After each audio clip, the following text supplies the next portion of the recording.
Bonsoir adolontsika rehetra manonona ny fiadanan'ny tompo sy ny fahasoavany ho amintsika rehetra indray ny tenako amin'ity tapany hariva ity.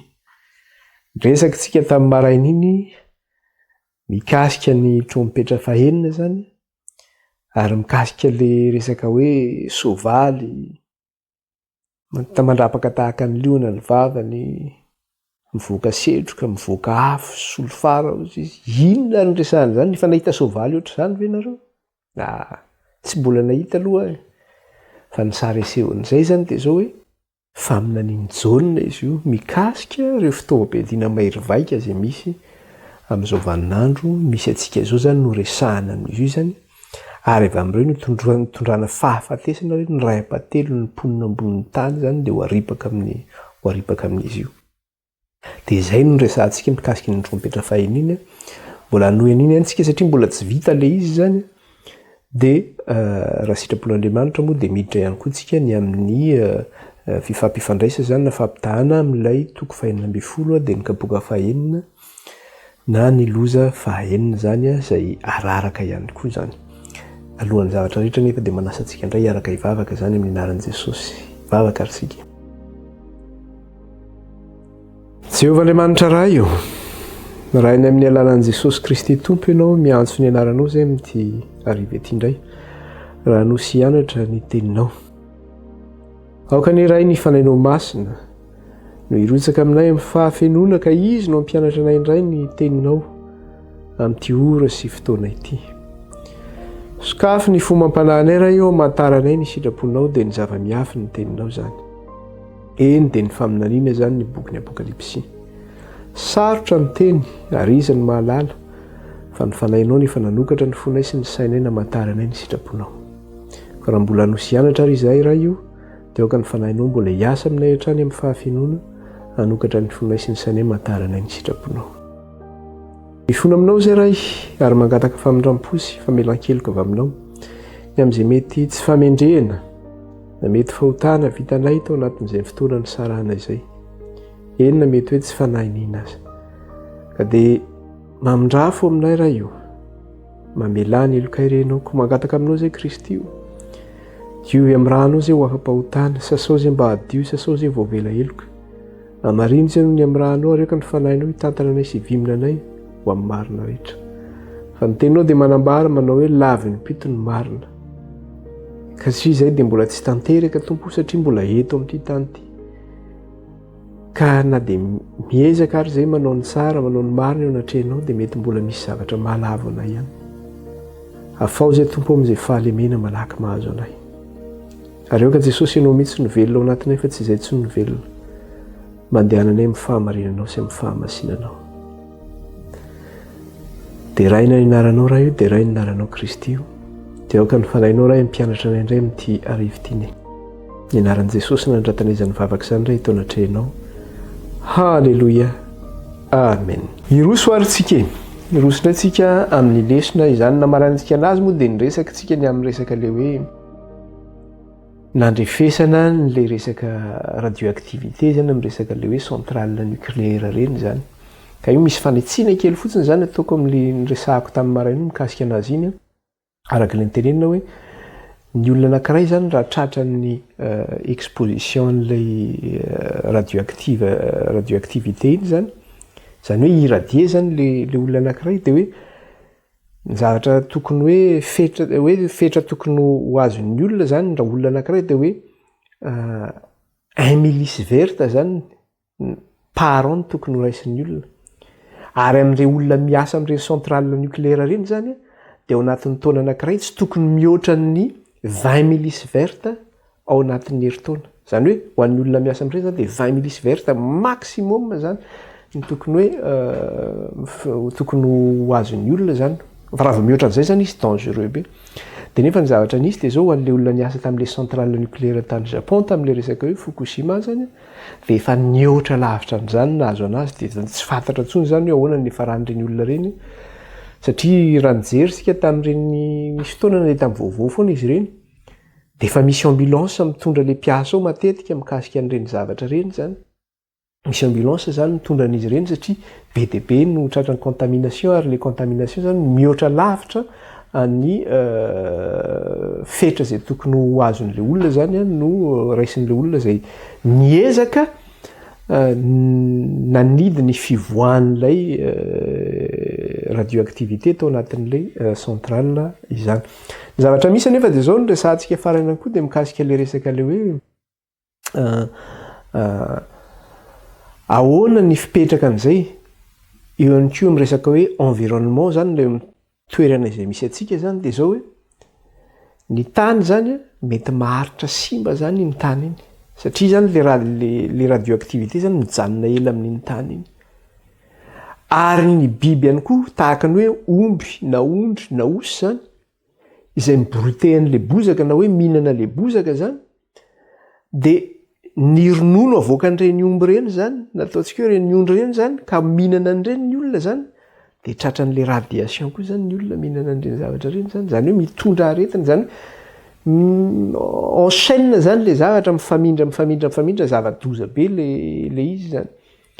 Dia io moa zany ny any Japon zany tsy fantatra tsony ahoana moa ny efehan'izay zany any Japon satria reny tanàna zay rava reny tahaka ny hoe Fukushima na Nagasaki zany amintsika amin'izao vanim-potoana zao fa natsangana ny tanàna amin'ireny toerana reny nefa tsy fantatra hoe ahoana ny efehan'le radioactif amponina zay mipetraka teo fa raha raisina fotsiny le centrale nucléaire tany ohatra hoe any Tchernobyl ohatra dia tsisy olona mipetraka tsony ange manodidina le toerana tsisy tsony.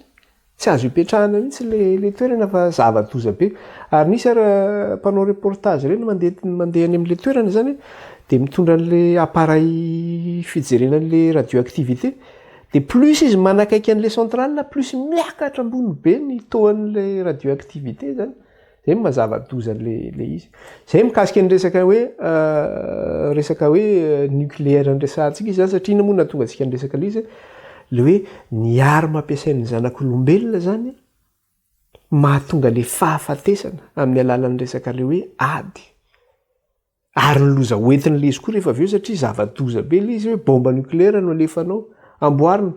Lazaina fa olona momena mari-pakasitrahana ny olona zany nahitana an'izany bomba nucléaire zany nahazo mari-pasitrahana tamin'ny resaka hoe fizika nefa rehefa avy eo namonoana olona dia ho an'ny rehetra zany izay miasa amin'izany resaka hoe nucléaire zany hoe mianatra anam-pahalalana lasa hoe elita fa ny fahalalana azonao ange rehefa avy eo anamboarana an'izay zavatra zay.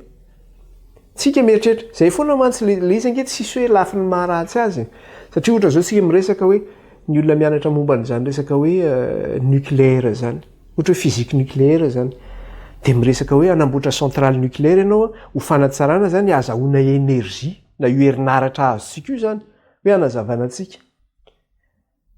Fa raha reny centrale nucléaire reny no mipoaka ange ary efa nisy centrale anankiroa ny tratra zany zay fa loza no entin'izany zavatra zany. Dia miezaka zany ny zanak'olombelona miezaka indray hoe manova inona indray ny azo anaovana an'io dia ohatra zao ny resaka gaz fotsiny ange ny zavatra rehetra any ambanin'ny tany any zany dia izahana daholo anaovana an'izay resaka hoe énergie zay, ny resaka hoe charbon, ny resaka hoe ny éolienne le anaovana rivotra reny zany izy avy amin'ny rivotra no akana le énergie zany. Dia eo ihany koa le resaka le hoe ny gaz zany dia alefa any amin'ny pipeline any ambanin'ny tany any ambanin'ny ranomasina any. Reny ange zavatra tsy fantatra daholo ny efen'ireny zavatra reny. Fa ny zavatra fantatra zao manimba tontolo iainana daholo zany rehetrarehetra zany. Ary mitondra tsy fahasalamana ho an'ny zanak'olombelona ihany koa. Ary inona ny zavatra misy fa ny zavatra ataontsika olombelona ihany zany no hoentina manimba isika izany. Ndresaka tsika ny arma nucléaire iny fitaovam-piaviana amin'ny mahery vaika. Misy ihany koa ny resaka hoe arma chimique. Ohatra fotsiny tamigera tamin'le resaka momban'le hoe Daesh reny. Nisy fotoana izy nandeha be mihitsy tamin'ny resaka vaovao zao mantsy izy tsy intsony zany. Dia lazaina fa hoe nanana arsenal fitaovana arma chimique teo amin'ny 1000 tonnes teo izy zareo ny Syrie. Dia rehefa avy eo nefa hoe tsy maintsy potehina zany ny arma chimique iny ivelan'ny Syrie. Dia nisy ny firenena tahaka ny hoe Belgique, ny Norvezy, ny Albanie tsy nanaiky tsy avoaka ny Syrie zany ny anapotehina an'izany ozy izy fa aleo alefa any amin'ny ranomasina dia any an-dranomasina no anombana an'ilay fitaovam-piadiana zany le arma chimique io satria loza be koa zany izy io satria ny firenena matanjaka zany dia manamboatra an'izay arma chimique zay kanefa izy a tsy manana usine zany anaovana démantèlement n'izay arma chimique zay ina moa le démantèlement hoe ny andravana an'izay arma chimique zay zany tsy manana an'izay fitaovana zay izy anaovana an'izay ny firenena rehetra firenena anankiroa ihany no manana an'izy io nefa mbola usine kely ara ny ananany dia iza ny firenena anankiroa ny amerikanina sy ny russie ihany no manana an'izy io ny russie zany anakenina fotsiny ny usine ny ananany amin'io ny amerikanina koa zany manana kanefa tsisy afa-tsy zay dia hoe rehefa tsisy zany ny anapotehana ny arma chimique dia zao potehana ny alefa ny an-dranomasina zany izy dia ahoana ny fampotehany ranomasina mikasika an'izany zavatra zany 1 milligramme miresaka hoe arma chimique fotsiny 1 milligramme an'iny ataontsika ny ohatran'ireny goty kely alatsaka reny nge zany ohatran'ireny goty alatsaka reny 1 milligramme ny arma chimique fotsiny le antsoina hoe misy zay mantsy anaran'le bomba hoe bomba gaz sarin zay ny anarany dia 1 milligramme le amin'io chimique amin'io bomba sarin io zany mahafaty olona anankiray nefa ny bomba sarin anankiray mahatratra 50 kilo dia indrindra zany hoe 50 kilo le bomba sarin anankiray iny zany 1 milligramme an'iny dia efa mahafaty olona anankiray loza nge zany nandritra ny première guerre mondiale nalatsaka ny bomba chimique nalatsaka teto frantsa nahatratra 260 tonnes ny bomba nalatsaka teto frantsa bomba chimique fotsiny dia tao anatin'ny era union soviétique 35 000 tonnes no efa ny démantelena zany sy nysombaina zany zay zany ny vitan'ny Russie tamin'ny nanafonan'izay dia ny amerikanina moa zany efa nanapotika ny stockny ihany koa soi-disant zany rehetra zany hoe nanao an'izany hono zareo fa zany ve dia marina zany raha mijery ny zavatra misy amin'izao fotoana izao tsika ny amerikanina milaza hoe nanimba ny 90% ny stock noho ny amerikanina mbola point d'interrogation koa zany hoe mitombona ve zany zavatra zany ary ny fifanarahany zareo zany ny mitondra n'izao tontolo izao ireo firenena matanjaka ireo dia zao hoe ny anapotika ny arma chimique rehetra manerana n'izao tontolo izao amin'ny taona 2015 efa lasaka izy ny 2015 zany fa nga zany nasiana resaka ntsony tsisy resaka ntsony zany ary tsy potika mihitsy le tsy potika tanteraka zany resaka arma chimique zany manaraka an'izay ihany koa dia zao ireo firenena matanjaka rehetrarehetra io dia tsisy mirespekte an'izany tsisy manaja an'izay fifanarahana zany inona ny fanarahana mbola najain'ireo miresaka ohatra fotsiny resahako miresaka hoe amin'ny resaka environnement amin'ny resaka tontolo iainana ny jereny hoe anena ny gaz à effet de serre zany ny firenena matanjaka rehetra manerana n'izao tontolo izao inona moa gaz à effet de serre io zany satria ny firenena rehetra zany dia manary gaz carbonika betsaka amin'ny abakabaka amin'ny alalan'ny usine amin'ny alalan'ny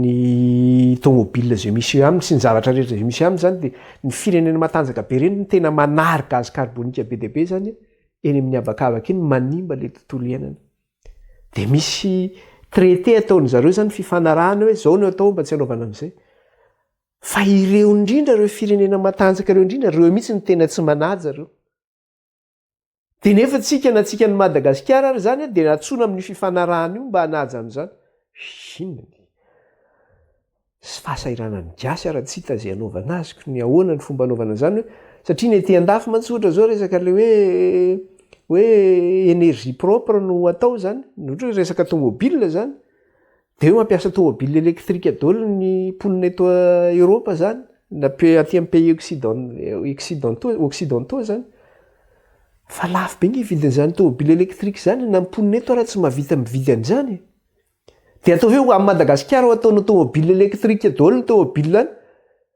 4 heures efa tamin'ny taona fahafiry raha mbola velona ny 2 chevaux mbola mandeha any inona no anaovanao véhicule électrique amin'izany io iezaka andeha dynamo daholo ny olona zany dia atao kalesy no atao dia raha olona inona ny vita amin'izany raha tsy hoe nyrevirevy ny présidentsika ka fa izy ma tsy mandrevindrevy be zay ihany hoe anao miami tamatavy manao funiculaire asiana teleferika ny Madagasikara. Dio indray mbola voeniko maly zao dia mba gaga fotsiny a. Amin'ny jeu télévisé ny atako an'izany a. Amin'ilay hoe 12 coups du midi. Ka za tsy nahita an'izy io tamin'ny voaka izy io fa mivoaka tany amin'ny internet dia ina ilay vaovao tamin'ilay 12 coups du midi dia hoe ho asiana girafe sy lion any Madagasikara.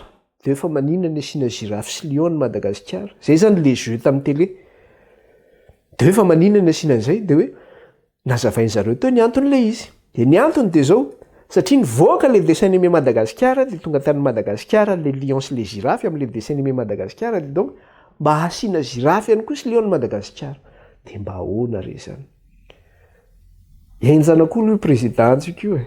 Fa bon tsy miditra loatra amin'izay fa sao dia lazaina hoe manenjika fitondrana indray fa tsy idirana lalina loatra mikasika an'izay zavatra izay fa hoe ny mpitondra fanjakana zany dia zao miteny zavatra anankiray izy. Kanefa ny zavatra iny aoriana ka misy voatanteraka ny zavatra be dia be aoriana. Zay ny politicien zany zay. Fa tsika tsy meditra zay avelantsika ho an'ny zareo politika zay zavatra zay. Feo amin'ilay resaka fitaovam-piadiana no resahantsika zany. Dia zavatra anankiray fahatelo ihany koa resahantsika zany mikasika an'ity dia ilay resaka hoe course aux armements. Azakazaka zany amin'ny fifaninanana amin'ny resaka hoe fivarotana fitaovam-piadiana zany. Dia iza ny tena hoe firenena zany mpivarotra fitaovam-piadiana matanjaka indrindra zany. Dia misy zany ny classement mondial amin'izy io hoe filaharana hoe iza ny voalohany, faharoa, fahatelo, fahaefatra. Fa presque ny firenena eto amin'ny firenena mandroso zany dia samy mivarotra daholo. Samy mivarotra daholo. Dia samy mividy ihany koa izy. Ary any Afrika koa raha mba misy manamboatra fitaovam-piadiana fa tokana ihany ny firenena afrikana manao exportation na fitaovam-piadiana dia ny Afrique du Sud ihany. Dia any amin'ireo pays latino-américain ireo zany, ny pays miteny espagnol zany, misy koa maro koa zany izy ireo manao an'izay zavatra zay zany. Jerentsika kely zany mikasika an'izy io dia izy moa no tena mamoaka an'ilay chiffre détaillé zany, mamoaka ny chiffre mikasika ny marché mondial zany amin'ny resaka hoe arme classique, ny resaka hoe missile, ny resaka hoe avion militaire, ny resaka hoe ny resaka radara zany. Dia izy no tena mi-comptabiliser an'io zany na ny manao fanisana mikasika an'izy io zany. Dia ny Banque mondiale zany no manao anazy io. Dia na le institut anankiray antsoina hoe SIPRI zay zany. Ireo zany no mifehin'izay zavatra zay amin'ny resaka hoe mi-comptabiliser ny marché mondial zany mikasika an'izy io zany. Dia raha jerentsika fotsiny zany ny filaharana ohatra ny resaka hoe armement zany amin'ny fanaovana exportation na resaka importation amin'izao tontolo zao. Ny voalohany zany amin'ny resaka hoe exportateur d'armes na hoe mpanondrana arme indrindra manerana amin'izao tontolo zao dia ny Amerikanina ny voalohan-daharana indrindra. 12 milliards de dollars d'exportation d'armes nataon'ny Amerikanina. Izy fotsiny dia efa mahafeno ny firenena 5 manaraka azy eo anatin'ny classement, anatin'ny filaharana zany. Izy ny voalohan-daharana 12 milliards d'exportation d'armes be dia be nge zany. Zany nefa inona zany? Hamonoana nge zany. Ho famonoana nge zany. Ny faharoa manaraka azy eo dia ny Russie no manaraka azy eo. Dia avec 6 milliards de dollars ny fanondranana zany. 6 milliards 5 de dollars. Zay no fanondranan'ny Russie zany. Dia ny Frantsa moa zany no fahatelo eo amin'ny classement zany dia mafaly ery ny Frantsay hoe zay rery ny anisany ny firenena mihoatra ny 2 milliards. Fa sisan'izay ny ariana daholo satria izy zany ao anatin'ny resaka revue no miresaka an'izany a. Tsy zavatra foronina zany fa revue no miresaka zany dia mafaly mihitsy ny Frantsay hoe izy zany mba anisan'ny manondrana eo amin'ny 2 milliards 16 eo zany ny anazy ny fanondranany. Isa-taona zany io zany miresaka fanondranana isa-taona no resahany eto zany classement io zany. Enjana nge zany reto. Dia zany classement zany nefa io zavatra resahako amintsika io dia efa zavatra nivoaka tany amin'ny 2016, 2017 io zavatra io nivoaka. Amin'izao androntsika miresaka zao zany efa tsy tenenina intsony. Misy an'io guerre ny Ukraine io amin'izao fotoana izao izy ny tena mpanondrana armana. Ny Amerikanina voalohan-daharana. Dia manaraka azy ny Frantsay, manaraka ny Alemana, manaraka daholo rehetrarehetra ireo. fa inona zany mahazo tombony ihany nge zareo am'zany amy lafiny anankiray nefa ny famonoana olona tsy mitomby any ko famonoana olona loza nge zany la olona de ny faefatra moa zany amy resaka classement io zany de zao ny Allemagne ny faefatra 1,65 million de dollars zany ny Allemagne manaraka ato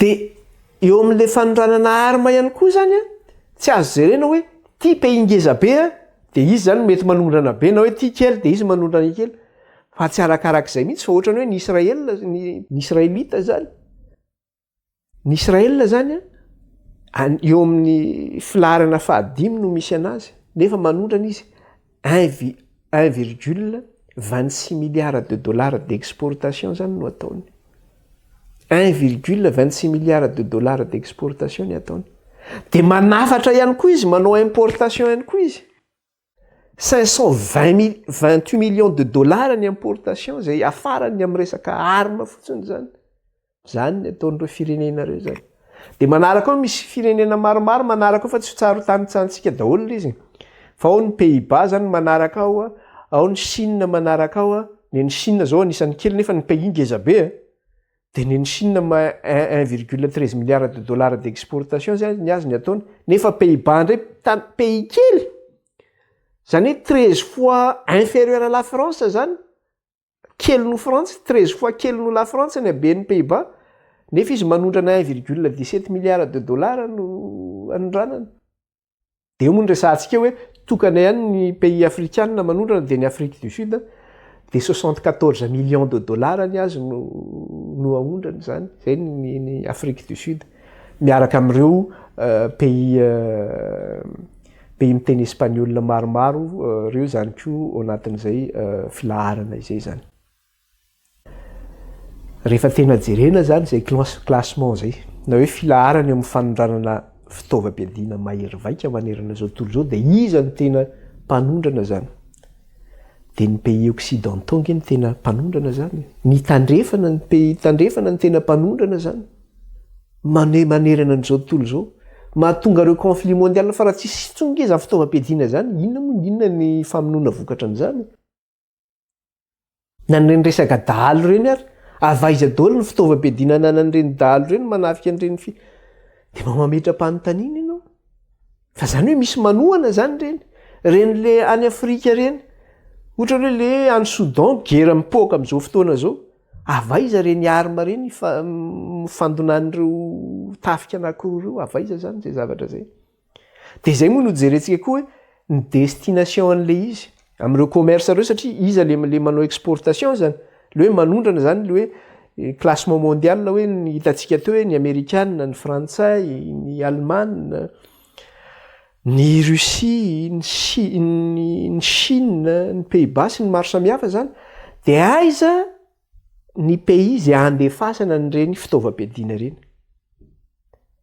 de any am'ireny olona manao coup d'état reny mihitsy ny alefa n'ireny arma reny zany hoe zareo mihitsy zany miteraka n'ireny coup d'état reny satria zareo no miexporte n'ireny fitaovam-piadiana mery vaika any am'ireny pays reny raha raisitsika fotsiny zao ohatra ny zay moa le teneniko teo hoe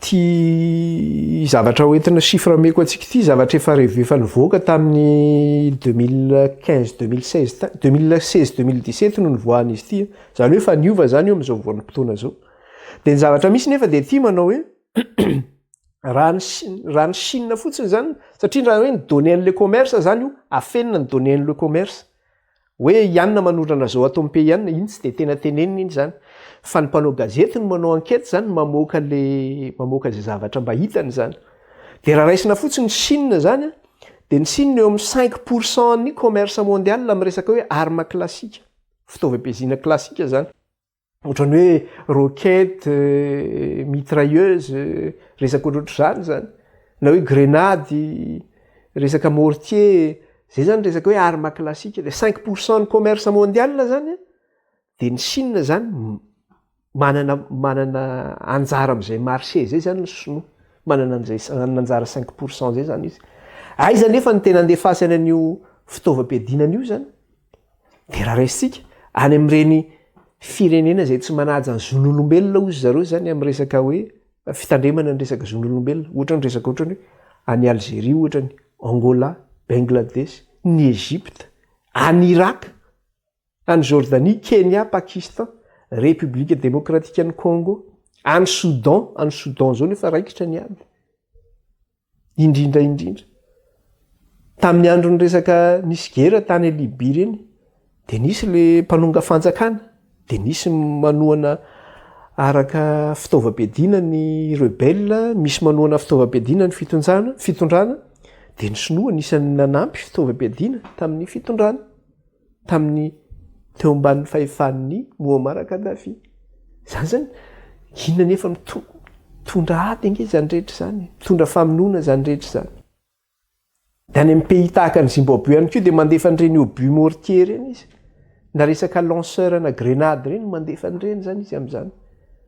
Ny Amerikanina koa anatin'izay zavatra zay.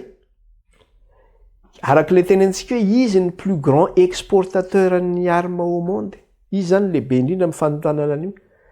De raha 5% ny Chine ny exportation, ny azy 30% ny azy ny transfert ny armes classiques. Mahatratra 30% ny azy ny fanontranana hoe armes classiques zany.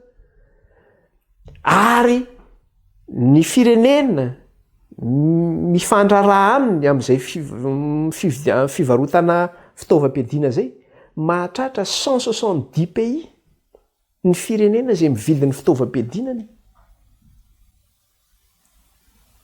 De misy moa le resaka ohatra hoe zay satria amin'ny maha-pays matanjaka anazy de izy koa miaraka amin'ny Nations Unies zany. De rehefa misy ohatra pays hoe tiany zareo saziana de tsy mifournira armes anareo zay. Tahaka ohatran'le hoe Myanmar de ny Chine koa de tsy mifournira ny armes any amin'ny Chine izy. Any Sri Lanka tsy manao an'izay koa, Zimbabwe tsy manao an'izay. Zany hoe zay pays tratran'ny embargo tiana ataony embargo zany de zay tsy manome armes anareo. Kanefa ny pays ireny koa zao fa ohatra tahaka ny Chine efa mahavita manao fitaovam-piadiana koa nge ny Sinoa araky ny hitantsika izy rehefa manana 5% mandeha eran'izao tontolo zao. Fa na de mireny pays manamboatra armes reny koa raha mbola misy armes tsy ampy eo aminy de manafatra armes any amin'ny firenena hafa ihany koa izy. Fa zay no mikasika an'iny zany fa tsy resahantsika lava mikasika ny zavatra zay satria de lany eto ny fotoanantsika raha mikasika an'izay zavatra zay. Fa ny zavatra tena tiana ho faritana zany de zao hoe ireo firenena matanjaka ireo zany de zareo ireo zany ohatrany hoe monsieur félicité zany, ohatrany hoe manindraindra ny tenan'izy ireo manao hoe tsika navita nanao ny traité any resaka hoe commerce mondial, zany hoe ny amerana n'izany resaka traité zany. Ny amerana ny resaka hoe fivarotana armes mba tena hoe ho arahana tsara ny fivarotana armes zany hoe mba tsy amin'ireny pays manimba ny zon'olombelona, pays manonga-panjakana sy ny rehetra. Ety sur papier fotsiny zay ety ivelana izy ny manao an'izay zavatra zay. Kanefa zareo indrindra no tena mivarotra fitaovana ampiadiana mahery vaika amin'ireny firenena reny zay mitondra coup d'état zany. Lasa tonga ny coup d'état. Zareo mihitsy ny tena manapotika an'ireny pays ireny raha zavatra mitranga any Afrika. Avy amin'izareo no mahatonga an'izay ny zavatra mitranga resaka hitantsika reny guerre reny mikasika le hoe printemps arabe. Zareo no mahatonga an'ireny. Zareo no mahatonga an'izany rehetra zany. Problème tany Venezuela zay mihitsy. Inona no mahatonga ny problème nisy tany? Resaka coup d'état nisy tany. Firenena mandrosa ange no nahatonga an'izany tahaka ny États-Unis. Zay no nahatonga ny ady tany. De inona efa nifototry ny problème tany resaka pétrole ange no tena fototra ny problème tany koa. De zareo nefany manao ny traité io zany de mifaly izy amin'ny traité zay ataony hoe tsika tena ohatrany hoe manaja ny zon'olombelona amin'ny traité atao zany de hoe izy ny tena tokony hivarotana armes sy tokony hivarotana armes. Nefa ny amin'ireny pays ireny indrindra no mivarotra io satria nahoana any ny azony tombony. Raha amin'ny tany tsisy ady ny varotany armes inona ny tombony azony amin'izany? Fa amin'ny pays misy ady ny varotany armes de vao maika izy mahazo tombony amin'ny resaka fivarotana an'izay armes zay zany. De zay le hoe fifanarahana zay atao zany ety ivelany fotsiny hoe nanao traité zay nanao an'izao mba hitandremana ny zon'olombelona zany mba jereny tsara hoe izy ny pays tokony mividy armes sy tokony hoe mahazo mividy armes. dia zay ilay hoe snake de la fumée zany rehetra zany hoe setroka fotsiny zany ny zavatra entsika amin'ny televizion miresaka oatra zany dia setroka zany setroka tafin'ny satana fotsiny zany fa tsy zay le tena marina amin'ilay tantara zay ohatran'le resantsika miresaka atsika le hoe COP 21 na COP 27 miresaka hoe fiezahana ny anajanany tontolo iainana zany fa setroka ihany zany rehetra zany satria zareo miezaka manimba ny tontolo iainana ihany izy efa mifara amin'izay an'le izy dia zareo tena mamelesona zany ireo mpanondrana fitaovam-piadiana reo zany mamelesona ho an'ireo izay firenena ohatra hoe manao génocide hoe mamono tsy manaja ny zon'olombelona mamono ny mponina ho aminy zany nefa zareo mihitsy ny mahatonga ny antony ny mahatonga izay famonoana any amin'ireny pays mahantra ireny zany na hoe andalam-pandrosoana ho avy zao teny fifidianana ny Madagasikara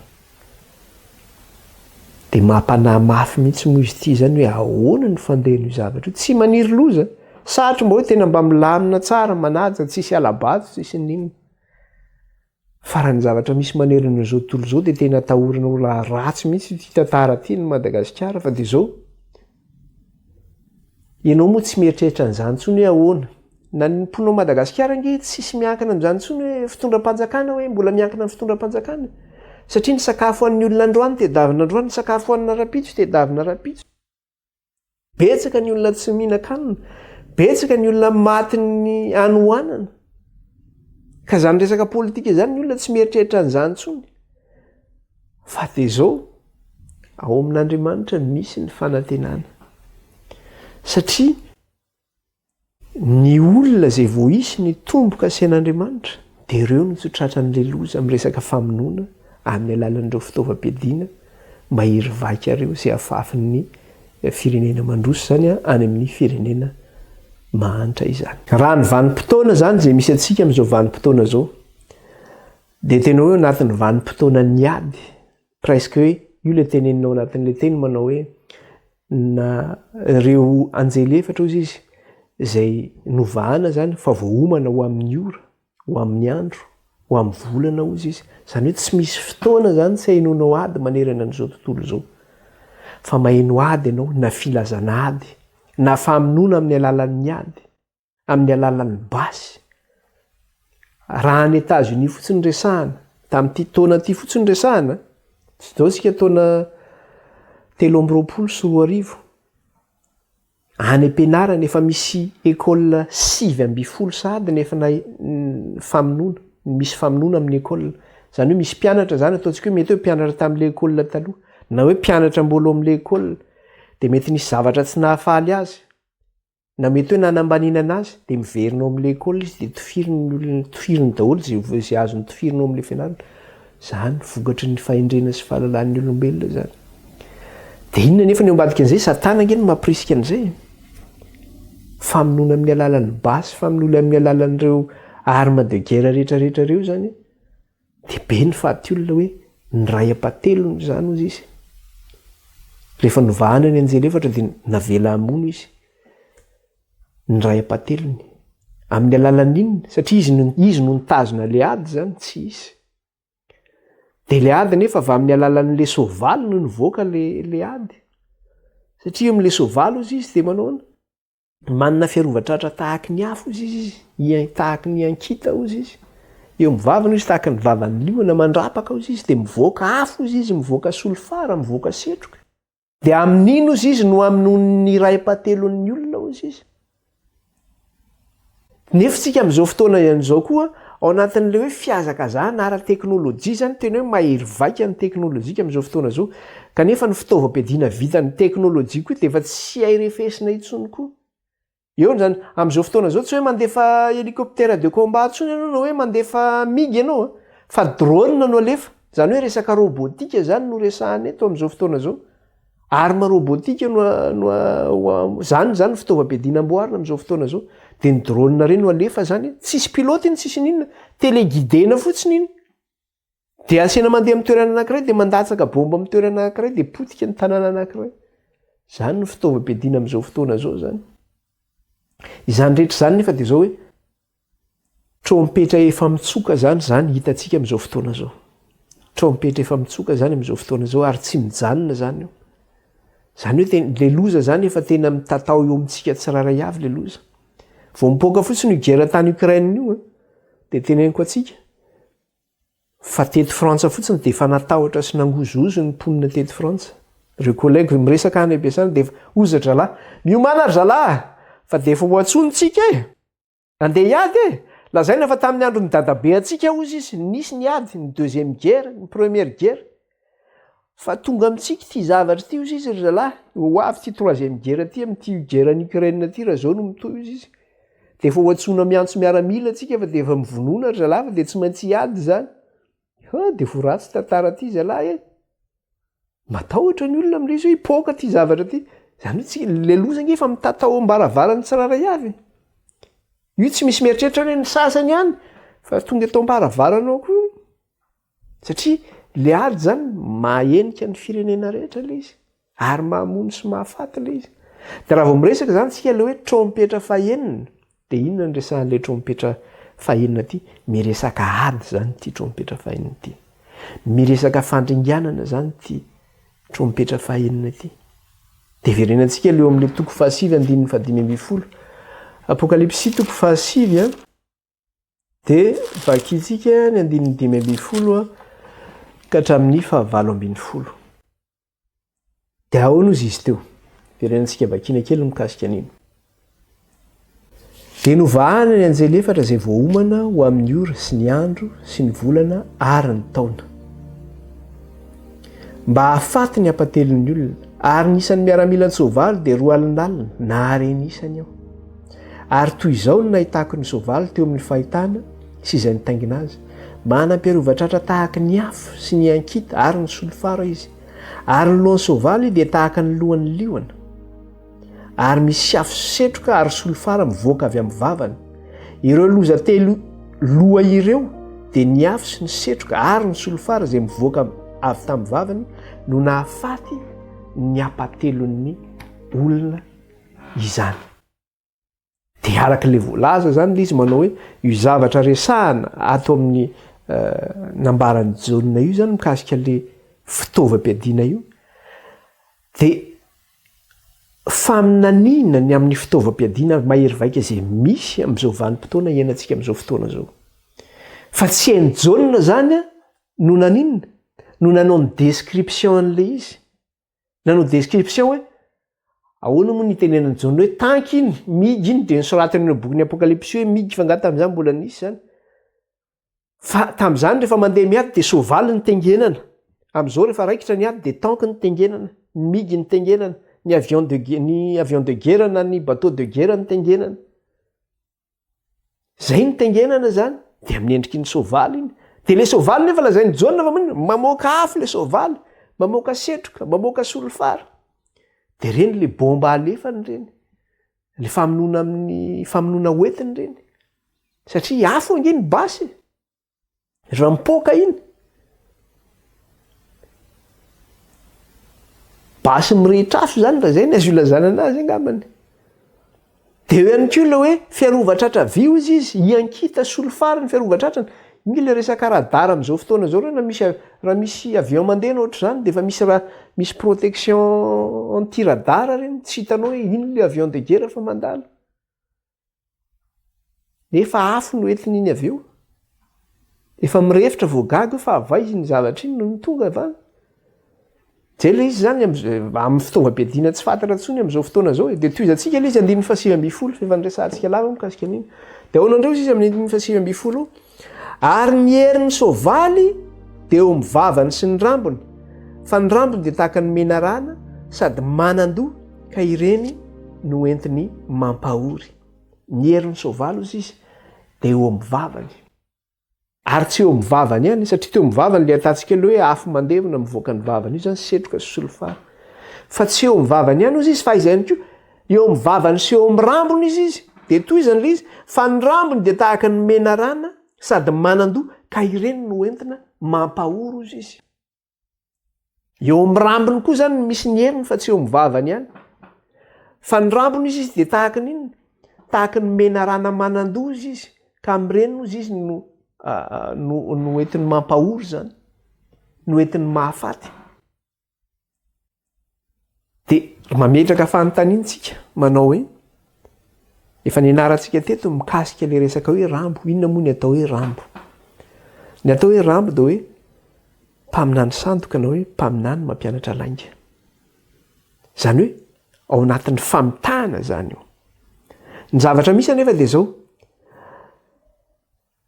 raha raikitra ohatra ny première guerre mondiale sy ireo gera hafa rehetra nanaraka atao aorianan'izay, raha ataontsika hoe manomboka eo zany ny gera resahantsika. Fa reny gera reny nge tsy tonga ho azy reny. Fa misy hery manosika avy ato ambadika mahatonga an'ireny ady reny ho tanteraka, mahatonga ny olona mifamono sy mifanimba. Dia avaiza zay ny herin'ilay ratsy zay midevolony ao ambadika an'ireny zavatra rehetrarehetra reny. Miteraka an'ireny famonoana reny, miteraka ady, miteraka fanimbana. Ny devoly no mahatonga an'ireny resaka coup d'état zay misy amin'ny firenena reny. Satria zay le tenena hoe ny hery nozy izy dia ao amin'ny rambony. Dia izy anefa no misy mpanolotsaina angeny amin'ireny firenena reny mahatonga ny ady. Misy manolotsaina, mpanolotsaina mpamitaka zany manolotsainao. Dia ao koa ireo politicien reny mijery ny intérêtny, mijery ny tombotsoany izy. Dia amin'izay tombotsoany izay ny anaovany resaka le hoe force de persuasion. Zany hoe izy zany miezaka mandresy lahatra izy. Hoe zao nefa ny tombotsoany jereny. Dia reny no miteraka ady. Raisitsika fotsiny andray ohatra tsika eo amin'ny tantara mikasika an'izany. Resaka le bomba atomika fotsiny resahantsika. Zany bomba atomika zany nge tsy tokony isy zany. Fa nisy ireo nanolo-tsaina. Nandefa taratasy tany amin'ny Roosevelt ireo physicien ireo manao afaka manamboatra arma antsika. Avaiza zany tolo-tsaina zany? Devoly nge mampirisika an'izany. Avy amin'ny famitahana zany conseiller mamitaka zany. Zavatra vony. Dia rehefa napoaka tokoa le bomba, potika tanteraka le Hiroshima sy Nagasaki. Dia alefako amintsika eto le sary, le sarin'le fampiteny Hiroshima sy Nagasaki. Misy vidéo kely zay, na sary zany misy an'le izy, fa potika tanteraka tsisy raisiny. Dia ny efen'le radiation amin'le olona tratran'le bomba nucléaire koa ho hitantsika ny efeny. Ho hitantsika amin'ny sary eto zany. Fa mahatsiravina nge zany raha olona. C'était il y a un peu plus de 70 ans, le 6 août 1945. Un avion américain décolle de sa base, direction Hiroshima. La bombe atomique est pour la première fois utilisée en temps de guerre. Pour les Japonais, c'est une immense boule de feu puis une onde de choc qui tue des dizaines de milliers de personnes sur le coup. D'autres voient leur peau fondre et se détacher. À l'épicentre, les températures avoisinent les 7000 degrés. Ils étaient comme des zombies. Certains se jetaient dans la rivière pour soulager leurs brûlures, mais beaucoup se sont noyés. On ne parle pas de quelques corps. Il y en avait partout. On pouvait à peine marcher. Dans les mois suivants, des dizaines de milliers de Japonais irradiés meurent lentement dans d'atroces souffrances. Un destin que partagent les habitants de Nagasaki, bombardés 3 jours plus tard. Côté américain, on considère que l'utilisation de la bombe était justifiée puisqu'elle a mis fin à la guerre. Mais au Japon, on perçoit ces 2 journées d'août 45 comme des attaques contre des civils innocents. Vokatry ny fahendren'ny zanak'olombelona, vokatra n'le iny, le tolotsaina fa mitana aty ambadika nefa mitondra fampahoriana sy fandringanana. Zay le ny heriny ozy izy dia zay ihany koa ao amin'ny rambony ny heriny satria misy mpanolotsaina mamitaka ao. Dia Satana no miasa amin'ireny mpanolotsaina ireny. Raha raisitsika fotsiny koa, andraintsika ohatra ny guerre tany Irak tamin'ny 2003 izy iny raha tsy diso. Guerre tany Irak farany tamin'ny 2003. Rehefa raikitra ny guerre tany Irak, dia inona no nataon'ny président américain, c'est George Bush fils zany no nanao anazy io, dia hoe hanafika ny Irak tsika ozy izy. Satria Irak manana tsy tadidiko tsara izy hoe manana arma nucléaire miafina na arma chimique miafina ozy izy. Ka mila manafika ny Irak tsika fa raha zany potehiny Irak atsika. Zany hoe fotoana fotahorinan'ilay le 11 septembre zany io, le attentat tany Amerika. Dia hoe hanafika ny Irak tsika satria manana arma nucléaire miafina zareo, manana arma chimique miafina zareo, dia hanafika tsika. Fa fitaka ange zany. Fitaka satria nahoana? Rehefa tonga tany tokoa ny armény américaine, novonoiny Saddam Hussein président ny Irak tamin'izany vanim-potoana zany. le firenena potika tanteraka fa nga nisy arma nucléaire na arma chimique tao amin'ny firenena tsisy akory tsy nisy tao satria zay ny tao andohan'ny firenena amerikana George Bush inona ny zavatra tena tanjona tany ny pétrole ngeny tena tanjona tany de ny tsy fitiavana ihany koa ny Saddam Hussein satria halany zareo maizy ny Saddam Hussein de inona ny motifa zany anapotehana ny Saddam Hussein de hoe lazaina fa hoe misy arma inona moa filazany misy fomba filazany azy hoe arme de destruction massive zay ny filazany azy misy arme de destruction massive anozy izy ka zay arme de destruction massive zay arme nucléaire nge zany arme chimique nge zany nefa tonga tany tokoa ny amerikana ngany isy an'izany tany tsisy tany ny heriny ao amin'ny rambony famitana mamorina ady amin'ny zavatra tsy tokony isy adiny izy firenena mipetraka tsy manina tary tonga de ny bombarder ny tafiany direct potika le pays rehefa avy eo iza ny manjaka ao amin'le pays am'izao fotoana zao na de misy ary ny mpitondra fanjakana ny terrorisme nge ny manjaka ao amin'le pays am'izao fotoana zao potika le firenena tsisy ma pays souverain azy tsony na hoe manana ny fahaleovatenany tsony zany fa potika le firenena mijery koa tsika ny amin'ny resaka hoe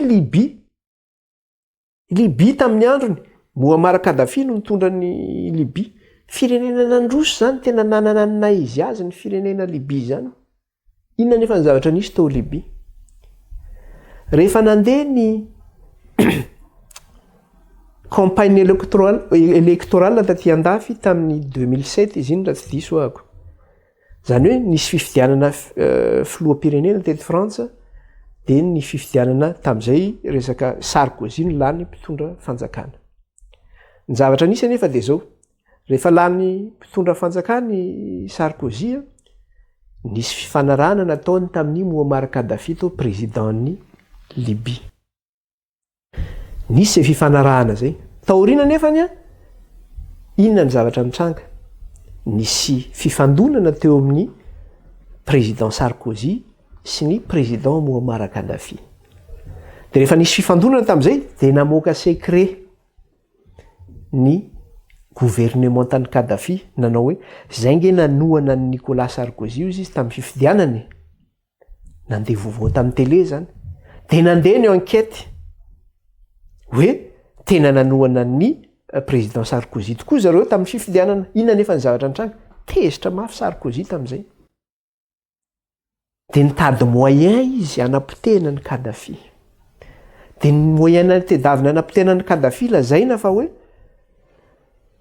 naratsiana zany Kadhafi amin'ny lafiny rehetrarehetra naratsiana tamin'ny lafiny rehetrarehetra de nitafiana amin'izay Kadhafi rehefa avy eo na de fa lasa nisy rebelle tao a Libye de ireo rebelle reo mpanonga-panjakana zany nomena fitaovam-piadiana reo ny frantsay mandatsaka amin'ny hélicoptère mihitsy alefa amin'ny stock maromaro mihitsy alefa amin'ny fitaovam-piadiana nonganan'ny Kadhafi nefa firenena nandroso zany potika tanteraka ny Libye amin'izao fotoana atsika izao nga zany resahana tsony misy faction miady ny fitondrano amin'izao fotoana zao zany hoe misy parti anankiray sy parti miady fitondrana de le pays potika tanteraka tsisy vokatra n'inona zay le hoe ao amin'ny rambony misy ny heriny resaka le izy zany resaka ohatrany hoe resaka fitiavatena resaka égoïsme zany miteraka ady resaka hoe tsy manaiky lembenana koa de zany ny resaka ady de ohatr'izay ihany koa ny Syrie zany natonga ny ady tany Syrie nipotehana mihitsy Syrie lazaina fa hoe ny État islamika no manao an'izao nefa nijerena nge fa reo lazaina fa État islamika anisany nisy tokoa le État islamika nanonga-panjakana fa ao anatin'izay nefa nisy mercenaire va ty amin'ny firenena mandroso tongany mandeha miady misy izany manohana an'ireny firenena mercenaire reny amin'izao fotoana zao lazaina fa ny Russie amin'le hoe manohana mercenaire zany amin'ny ady fa ny firenena occidentaux koa nanao an'izany zavatra zany tamin'ireny guerre reny nisy any zavatra zany de mipotehany zareo tanteraka le firenena Syrie nefa firenena nanan-karena firenena nandroso de raha tsy nisy an'ny Russie teo de efa tsisy niraisina tsony fa ny Russie nanajanona le ady de tapitra le izy tsisy tsony le izy zany voajanony Rosia le ady. Zany anisan'ny tsy nahazakany zareo ny Rosia nge zany, tsy zakany fitoram-panjakana. Tsy sanatriny zany manoana ny Rosia. Sy be de mena miteny hoe manoana ny Rosia. Fa mijery ange ianao mihaino vaovao inona ny zavatra misy.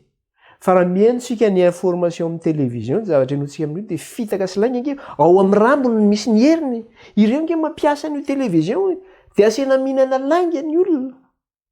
Dia voky lainga ny zanak'olombelona ao amin'ny rambony misy ny heriny. Zay le hoe force de persuasion amin'ny resaka famitahana zany. Satria mijery ny anterehana izy. Reny coup d'état any Afrika reny. Zany daholo no mahatonga an'izany. Avy amin'izareo pays mandroso ireo no mahatonga an'izany. Satria mijery ny anterehana izy. Dia le firenena tsy tia ny androso mihitsy. Zay mahatonga ny Madagasikara io ohatr'izao amin'izao fotoana izao. Aminteny tamin'ny andron'ny Jafelbert manao hoe eto miakatra ity firenena ity fa dia nidina tsy haiko firy lavitra any ambany izy amin'izao fotoana izao. Ary raha jerena ny économie mondiale, Madagasikara angambany tsy haiko faharoa amin'ny firenena mahantra indrindra manerana an'izao tontolo izao amin'ny resaka classement ny fahatrana zany. Mahampalahelo ange maheno an'izany. Mahampalahelo no maheno an'izany zavatra zany. Dia rehefa maheno an'izany ianao maheno ny mpitondra fanjakana antsika manao hoe ho asiana girafy Madagasikara, ho asiana lion dia mba ahoana re zany. Fa bon tsiditra lalitsika fa sao dia be dio ndraiky tsika amin'izany. Fa na dia eo ara zany ny trompetra izay tsofina manerana an'izao tontolo izao. Ty trompetra fahiny ity zany trompetra izay tsofina ampandrenesana ny olona ny amin'ny loza zany izay misy. Dia zao hoe na dia misy ara ny ady manerana an'izao tontolo izao dia ny olombelona zany insensible. Ohatrany hoe tsy mirarahana zany izy. Fa inona no manjaka amin'izao fotoana izao? Ny vola no manjaka. Ka rehefa voavidy ny vola ianao na mivarotra ray aman-dreny ary ataon'ny olona. Vitan'ny olona zany. Satria ny fisainan'ny olona amin'izao vaninandro ianantsika izao dia makany amin'ny ratsy ihany satria corrompu ny zanak'olombelona zany. Feno faharatsiana ny zanak'olombelona. Dia izay mihitsy ange ny zavatra resahana io. Na dia tsofina ary zany ity trompetra fahaenina ity. Dia mihaino ve ny olona sa tsy mihaino? Dia ozy le soratra masina hoe tsy mihaino izy. Fa ny fitsofana an'izao trompetra zao zany dia fandriana hoe mba hainony zanak'Andriamanitra an'izao fitsofana ny trompetra zao mba hiomanany zanak'Andriamanitra. Satria zany tsy maintsy ho rava zao rehetra izao. Raha zao fotoana zao ny zavatra hitantsika hoe ray-patelony dia ho avy any ariana any fandravana tanteraka ny zavatra tsy maintsy hitranga any ariana ho avy any. Izay mbola tsy fantatsika fa ny soratra masina no miteny an'izay. Dia na dia eo ara zany vokatra ny famonoana misy amin'izao fotoana izao hoe ny ray-patelony no maty ny ady. Dia ny olona mbola tsy mibebaka ihany. Jereo tsara izy eo amin'ny toko fahasivy ihany dia ny 920 izy miteny an'izay. Izao no teneny eo amin'ny 920. Nefa ny olona sisa izay tsy matin'ireo loza ireo dia tsy nibebaka hiala tamin'ny asan'ny tanany mba tsy hivavaka amin'ny démonie sy ny sampy volamena sy ny volafotsy sy ny varana sy ny vato ary ny hazo izay tsy mahajery na mahare na hafa mamindra. Dia toy izany 120 ary tsy nibebaka tamina amin'ny olona izy. Efa be ny faty olona misy nga izy mibebaka amin'izany. Ary tsy mibebaka tamina amin'ny olona izy, na tamin'ny anaovany ody ratsy, na tamin'ny fijangajangaana, na tamin'ny alatra nataony koa.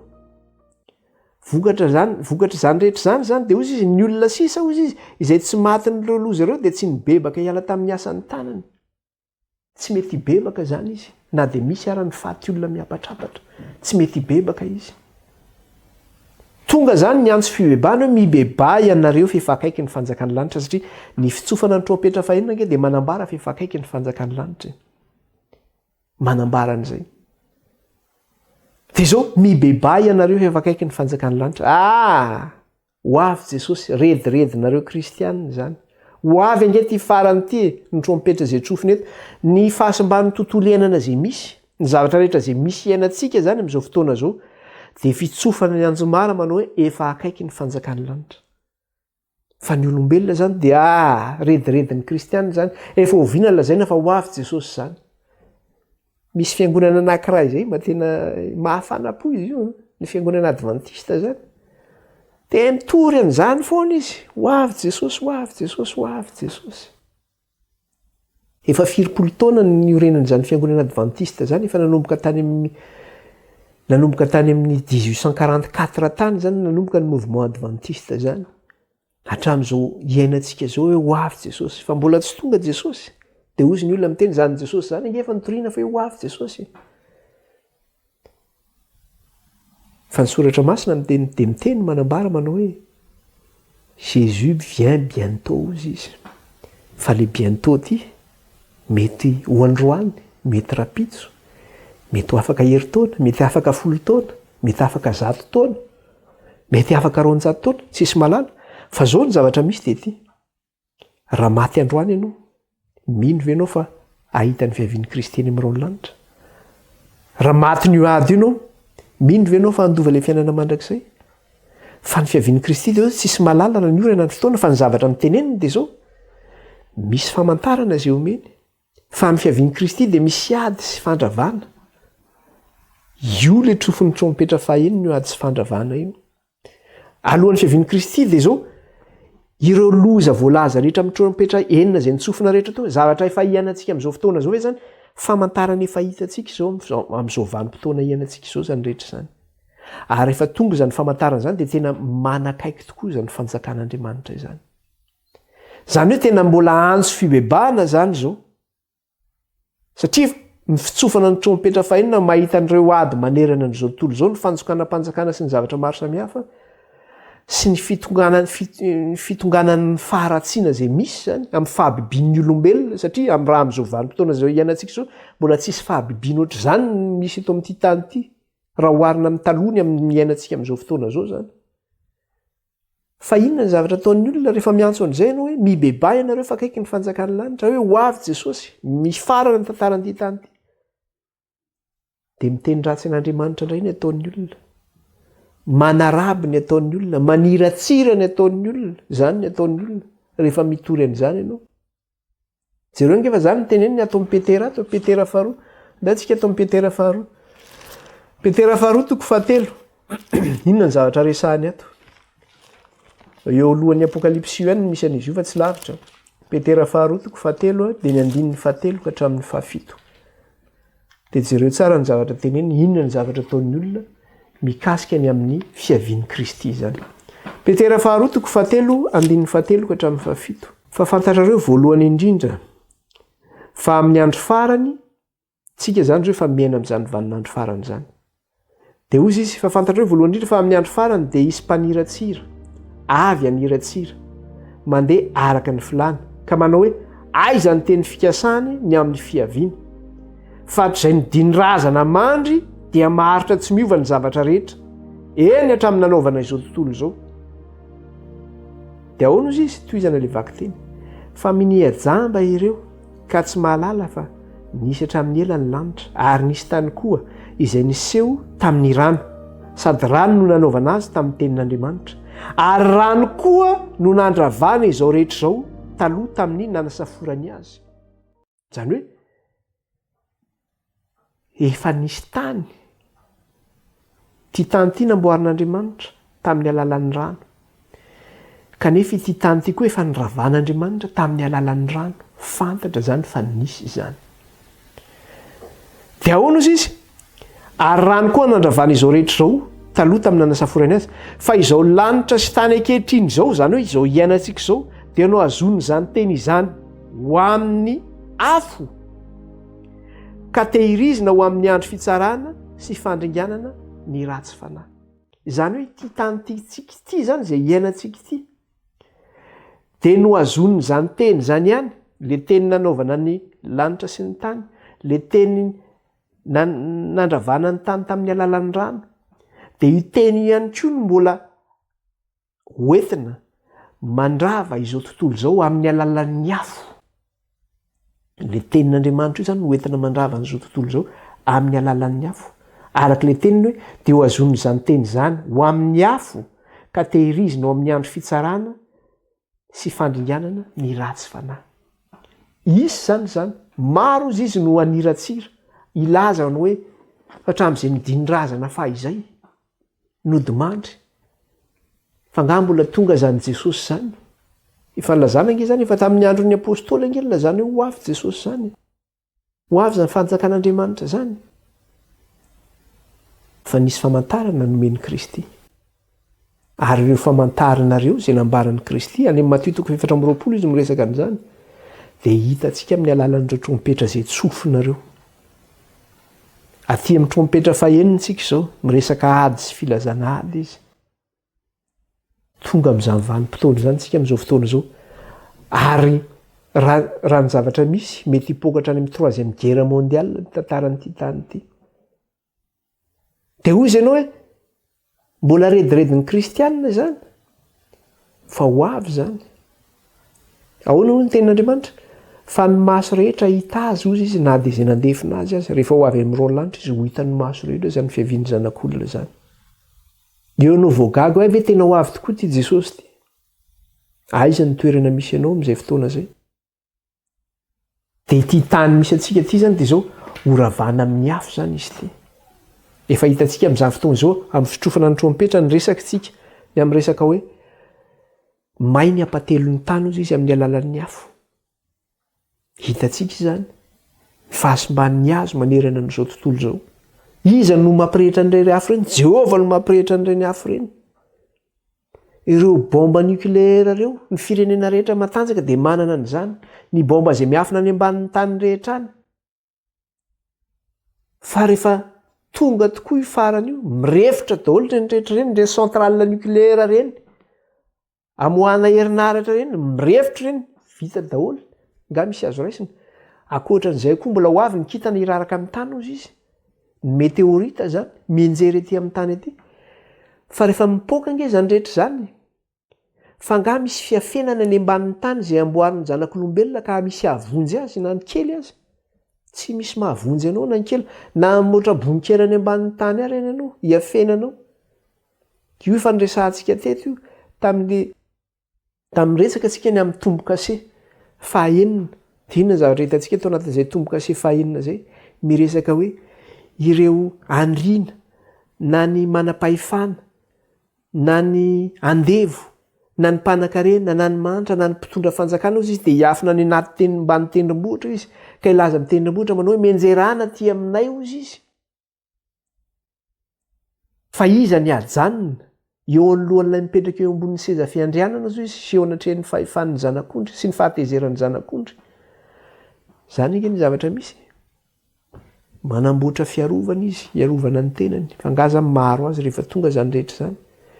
Ny zavatra ataon'ny zanak'olombelona reo ihany ny refitra rehefa avy eo, reo ihany ny andoro ny tenany zavatra rehetra misy eto amin'ity zao tontolo izao ity.